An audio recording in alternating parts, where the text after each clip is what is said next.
Hi everyone, welcome back to my channel. बहुत दिनों के बाद मैं ये व्लॉग डाल रही हूँ। एक्चुअली ये क्लिप्स और ये वीडियोस मुझसे मिस हो गई थी और उस टाइम मुझे बहुत बुरा लगा था, but somehow I get it. तो मैंने सोचा कि इतनी मेहनत से मैंने वीडियोस शूट की थी तो क्यों नहीं डाला जाए। देर ही सही, देर आए दुरुस्त आए। तब भी मैंने सोचा था कि मैं करवा चौथ और नवरात्रि के दोनों वीडियोस एक ही व्लॉग में डालूँगी, और बट किसी तरह से ये मुझसे मिस हो गई उस टाइम, और मुझे अब किसी तरह से मिल गई हैं। तो मैंने सोचा कि अब मैं ये व्लॉग डाल देती हूँ। बहुत देर हो गई है, I know, but at that time I thought like okay fine, I'll not post long videos, I'll just continue with short one. But ये जब वीडियोस मुझे मिली तो एक होता है ना, दोबारा से एक होप जाग गई। मैंने कहा नहीं नहीं, कुछ तो सोच के ये दोबारा से मेरे रिसाइकल बिन में किसी तरह से थी, और जो मैंने मिल गई मुझे, तो मैंने सोचा कि डालते हैं। और मैं यहाँ पे ये टेंपल की, नवरात्रि से पहले टेंपल की क्लीनिंग कर रही हूँ, जिसमें मेरी बेटी मेरी बहुत हेल्प करती है। वो जस्ट अभी 5 साल की होने वाली है, बट वो बहुत अच्छी से मेरे सारा चीज़ों में बहुत सी छोटी छोटी बहुत सी हेल्प्स है। जैसे कि ये फ्रेम्स मुझे वही पीछे से उठा उठा के दे रही है, और ये सब छोटी छोटी हेल्प भी ना बहुत आई थिंक हेल्प हो जाती है। तो आई थिंक बेटी होने का ये सुख है। और मैं यहाँ पर अब अपना टेंपल सेट कर रही हूँ।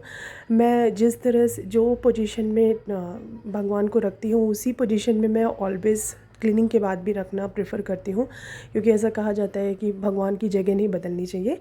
थोड़ा बहुत इधर उधर चलता है, बट जो डायरेक्शन, जो पोजीशन आपने एक बार टेंपल सेट किया है, कोशिश करना चाहिए कि उसी डायरेक्शन, उसी तरीके से आप बार बार भगवान को रखें जब भी आप टेंपल क्लीन करें। तो ये मैं टेंपल सेट करके, और अगले दिन आई थिंक ये मैं 2 दिन पहले की, 1 दिन पहले शायद कर रही हूँ, और नेक्स्ट डे नवरात्रि स्टार्टेड है ये। और ये डे 1 नवरात्रि फर्स्ट डे का ब्लॉग है, जहाँ पे मैं अच्छे से रेडी होकर के, मैं जनरली प्रेफर करती हूँ एटलीस्ट फर्स्ट डे नवरात्रि के रेड कलर पहनना। मैं स्पेशली नवरात्रि के लिए साड़ी रखती हूँ अपने लिए। और यहाँ पे अब मैं पूरा क्लीनिंग के बाद भी सबको पता है कि बहुत सारी चीज़ें होती हैं, उन माता रानी का आसन बैठाना, फल फ्रूट सब कुछ मैंने जबकि क्लीन कर दिया था, बट स्टिल मुझे 1 घंटा लगा सब कुछ सेटिंग करने में, सारा कुछ करने में। और उस दिन हम लोग हेयर वॉश करके नवरात्रि की पूजा करते हैं सिंपल तरीके से। पहले मैं कलश रखा करती थी, बट मैं बाहर बैंगलोर में रहती हूँ, तो मुझे यहाँ पे कई बार ऐसा भी होता है कि किसी नवरात्रि में मैं यहाँ नहीं रहती हूँ, मुझे घर जाना होता है।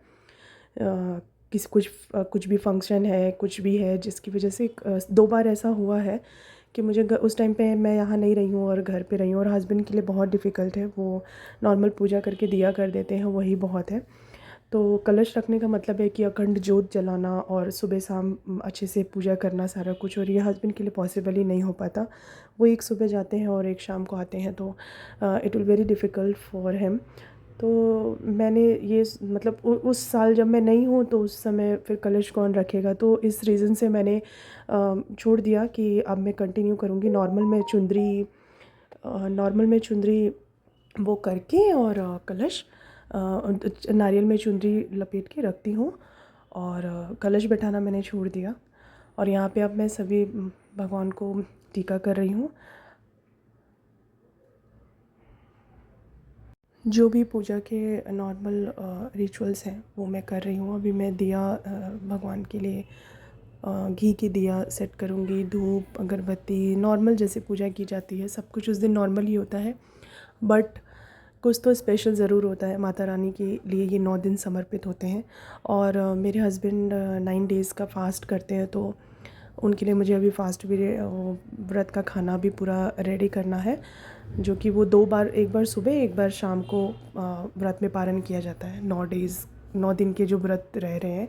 और अभी आज तो मेरा भी व्रत है, और ये रक्षा सूत्र नारियल में वो करके हमें ऐसे करते हैं, सबके अपने अपने डिफरेंट वेज़ होते हैं माता रानी की पूजा करने के लिए, बस श्रद्धा सभी की सेम होती है। और आज के दिन माता रानी का घर में आगमन होता है। अब आज से 10वें दिन उनका अंतिम दिन होगा, और उसी दिन जो लोग 9 डेज़ का फास्ट किए हैं वो उसी दिन खाना खाएंगे, पारण करेंगे व्रत का।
एट लास्ट मैंने अगरबत्ती जला करके और इसके बाद में हम सब ने मिल के आरती की। उसका मैंने वीडियो नहीं शूट किया है। और नॉर्मली सब आरती वगैरह करके उस दिन बहुत ही विधिवत 5 आरती दुर्गा माँ की जाती हैं। और सबको पता है जैसे कि गणपति जी की, और इसी तरह से मेरा नवरात्रि का पहला दिन रहा। यहाँ से करवा चौथ का ब्लॉग शुरू कर रही हूँ मैं, जिसमें कि इस दिन मेरा पूरे सुबह से जो भी करवा चौथ का फास्ट करते हैं, सुबह से पूरा दिन बिना पानी बिना अन्न जल के रहना होता है। शाम को चाँद देख के चंदा मामा की पूजा होती है और चौथ माता की पूजा होती है, जिनके लिए पंचक्रासी खाना बनाया जाता है। हमारे में बहुत मतलब कुछ कुछ है, सबका अलग अलग होता होगा। जैसे हमारे में कढ़ी और कुछ कुछ मस्त चीज़ें हैं जो बनाई जाती हैं। गोईठा हो गया, जिसे कई लोग फारा भी कहते हैं। तो वो सारी चीज़ें हैं बनाई जाएंगी और उसी की मैं प्रिपरेशन शुरू कर रही हूँ। तो यहाँ पे तो ज़्यादा लोग हैं नहीं, मैं, मेरे हस्बैंड और मेरी बेटी। तो बनाना सब कुछ है मुझे, बट थोड़ा थोड़ा बनाऊँगी मैं, क्योंकि जब डिश ज़्यादा बना रहे हैं आप तो एटलीस्ट थोड़ा थोड़ा क्वांटिटी में रहेगा तो सब लोग खा सकते हैं। अदरवाइज़ ज़्यादा बना के कोई फ़ायदा नहीं है, ज़्यादा ये वेस्ट हो जाएगा। तो बेसिकली भगवान को चढ़ाने की जैसा मैं थोड़ा थोड़ा सब कुछ बनाने की कोशिश करती हूँ, क्योंकि बनाना तो सब कुछ है मुझे। मैं उसी की आज प्रिपरेशन कर रही हूँ। पूरा किचन ऑलरेडी मैंने साफ़ कर लिया था। और उस दिन अभी मैं यहाँ पे गोभी की सब्ज़ी बना रही हूँ। और आज का खाना बिना लहसुन प्याज के बनेगा, बिना हल्दी के बनेगा। और इसमें मस्टर्ड ऑयल यूज़ नहीं होता, मतलब बेसिकली भगवान को चढ़ाने के लिए यूज़ हो रहा है। सफ़ेद नमक, वाइट सॉल्ट यूज़ नहीं होता, सेंधा नमक से बनाया जाता है ये खाना। और कढ़ी बनेगा, फारा बनेगा। अभी मैं सारा कुछ इसमें धीरे धीरे बनाऊँगी। और मैं ये मुझे लग रहा है मैंने 1-1:30 बजे स्टार्ट किया था और नेट मुझे 1 से 2 घंटा लगा था सारा कुछ बनाने के लिए। बनाने में ज़्यादा टाइम नहीं लगता है, बट आइटम इतने सारे हैं और सभी का प्रोसीजर डिफरेंट है, इसलिए थोड़ा टाइम लगता है। इसलिए मैंने दोपहर का टाइम चुना। ये बनाते बनाते ऑलमोस्ट शाम हो जाएगी, फिर मुझे पूजा की प्रिपरेशन करनी है, तैयारी करनी है। और अब मैं धीरे धीरे सारा कुछ फटाफट से बना लूँगी, क्योंकि ताकि मुझे शाम के लिए रेडी भी होना है करवा चौथ के लिए। और खीर बनाना होता है, कढ़ी बनाना होता है, फारा बनाना होता है, और उड़द की दाल बनेगी, चावल बनेगा, और कचौड़ी बनेगी, पूड़ी सिंपल अलग बनेगी। तो ये सारे व्रत के, करवा चौथ के खाना होते हैं जो बनाया जाता है। और घर पे होने से, जॉइंट फैमिली में जब हम लोग घर पे होते हैं तब इतना हेडेक नहीं होता, क्योंकि सब मिल के साथ बनाते हैं तो पता भी नहीं चलता।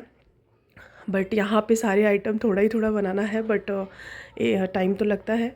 और साथ साथ मैं टीवी ऑन कर दिया है मैंने, क्योंकि फास्ट भी है तो थोड़ा माइंड डिस्ट्रैक्ट रहता है तो अच्छा रहता है। और वैसे भी मुझे इतना तो इशू नहीं होता है, क्योंकि जिस दिन मेरा फास्ट है, नॉर्मली भी मैं प्रदोष व्रत करती हूँ, तो जिस दिन मुझे पता है कि आज मेरा फास्ट है तो भगवान की कृपा होती है, या जो भी कहिए, मुझे कभी भी फील नहीं होता। पूरा दिन बीत जाता है कि हाँ मुझे प्यास लगी है, या हाँ मुझे खाना खाना है।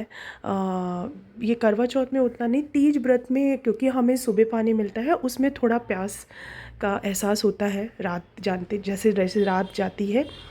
अदरवाइज़ करवा चौथ में तो उतना पता नहीं चलता, क्योंकि शाम को हम पूरा जितना खाना बना रहे हैं वो खा सकते हैं। तो यहाँ पे मैंने चारों बर्नर ऑन कर दिए। एक पे मैंने दूध चढ़ाया हुआ है, एक पे मैं पूड़ी तलने जा रही हूँ, एक पे मैं कढ़ी बनाने जा रही हूँ, और एक पे ऑलरेडी सब्ज़ी बन रही है। और फटाफट से मैं ये सारा कुछ बना लूँगी। और फिर उसके बाद सारा खाना बना करके मिलती हूँ मैं आपसे पूजा की तैयारी के टाइम।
दाल की स्टफिंग होती है और चावल का आटा गूंद के उसको ऐसे शेप दिया जाता है। वैसे तो ये बड़ा बड़ा बनता है और बॉयल वाटर में पानी आप किसी भी बड़े बर्तन में, ज़्यादा जब बनाते हैं लोग तो बड़े बर्तन में डाल देते हैं ज़्यादा सा पानी बॉयल करके, और उसमें नमक डाल करके जब पानी बॉयल होने लग जाता है तो उसको बड़ा बड़ा ये बनाया जाता है काफ़ी शेप में। बट मैं यहाँ पर छोटा छोटा बना रही हूँ, दैट टू मैं इडली के स्टैंड में बना रही हूँ, क्योंकि मैं ज़्यादा क्वांटिटी में बना नहीं रही हूँ, थोड़ा सा बनाऊँगी मैं। जैसा कि मैंने बताया कि मैं सारे आइटम थोड़ा थोड़ा बना रही हूँ, क्योंकि बहुत सारे आइटम बनाने हैं और सब कुछ थोड़ा थोड़ा रहेगा। और मीनवाइल मैं टीवी भी देख रही हूँ, जैसे मेरा फेवरेट शो है तारक मेहता, तो मेरी बेटी उधर देख रही है और किचन से डायरेक्ट एक्सेस है टीवी के लिए, तो मैं आराम से देखते देखते बना रही हूँ।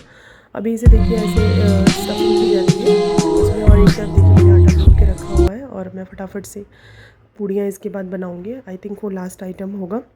मेरी कढ़ी बन गई है, सब्जी बन गई है और ये पूड़ियाँ बाकी हैं, और एक तरफ मैं गोईठा चढ़ा दूँगी। खीर ऑलमोस्ट तैयारी है, और ये सारी उड़द की दाल और राइस एंड में मैं सेट करके रख के किचन से निकल जाऊँगी। तो ये सारा मैं ऑलरेडी बना बना के ना इडली उसमें डालते जा रही हूँ, क्योंकि ये छोटा शेप में बन रहा है तो मैं पानी बॉयल में नहीं बना रही हूँ, क्योंकि पता नहीं उसके अंदर वो हो जाएगा तो अच्छे से बने ना, क्योंकि बड़ा बड़ा शेप में रहता है तो बहुत अच्छे से पक जाता है, अच्छे से बन भी जाता है। बट यहाँ पे मुझे थोड़ा डाउट जा रहा था, इसलिए मैंने थोड़ा ही बनाना था, तो इसलिए मैंने इडली के स्टैंड में बनाया। बेसिकली इनको भाप ही देना होता है, भाप दे करके बनाना होता है।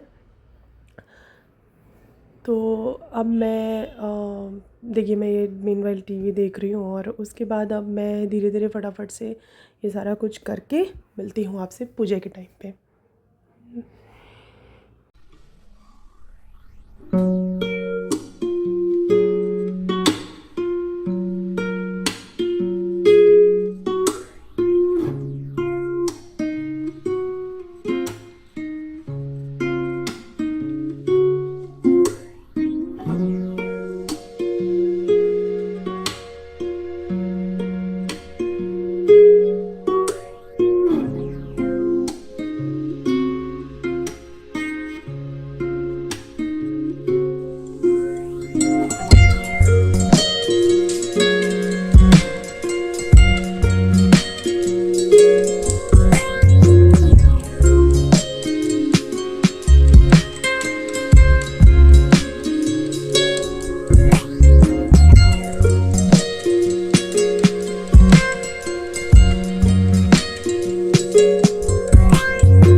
ये देखिए मैं सारा कुछ बना रही हूँ ऑलमोस्ट। मेरी ये कचौड़ी एक तरफ बन रही है, खीर बन रही है, इधर गोईठा भी रेडी है ऑलमोस्ट, उसमें राइस रख दिया है मैंने, दाल बन गई है, सब्जी मैंने बना ली थी, कढ़ी मैंने बना ली थी। अब यहाँ से ये शुरू हो रहा है पूजा का सारा कुछ मैं रेडी कर रही हूँ, और मैं रेडी हो गई हूँ ऑलरेडी, और अब मैं सारा पूजा की तैयारी धीरे धीरे कर लूँगी। छोटी छोटी चीज़ें होती हैं पूजा की, बट बहुत कुछ होता है, ध्यान रखना पड़ता है। एक तो मैं बाहर हूँ, यहाँ पे कोई और है नहीं, अगर मैं कुछ भूल रही हूँ तो बताने के लिए, तो मैं बिल्कुल याद करके हर साल करती हूँ, बट फिर भी छोटी मोटी चीज़ें होती हैं जो भूल जाते हैं। तो मैं लास्ट में सब सेट करके जब मैं पूजा बैठने से पहले एक बार ज़रूर घर पे कॉल करती हूँ अपने मदर इन लॉ को, या फिर अपनी भाभी, जिससे भी बात हो जाए मेरी, तो उन लोग को एक बार दिखाती हूँ कि देखिए सब सेटअप सही है, मैंने सही से कर दिया है, कुछ भूल तो नहीं रही हूँ, क्योंकि मैं पूजा पाठ में ऐसा मानती हूँ कि अच्छे से करना चाहिए, विधिवत से। तो मैं ये सब कुछ कर रही हूँ, और बस इस ब्लॉग में इतना ही। मिलती हूँ आपसे नेक्स्ट ब्लॉग में, बाय।